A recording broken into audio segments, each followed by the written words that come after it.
Nasaan na? Ang mga bisita mo, umuwi na? Pupunta ko daw. Ganda ng bahay. Medyo ba doon? May 4. Ha? Na?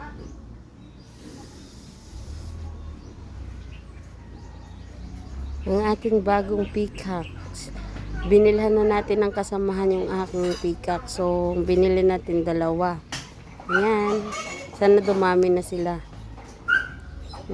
Pero mangingitlog pa daw ito sa summer pa. So, kailangan natin maging close sila sa bawat isa para mangingitlog itong isa. Ayan. Oh, ang babait.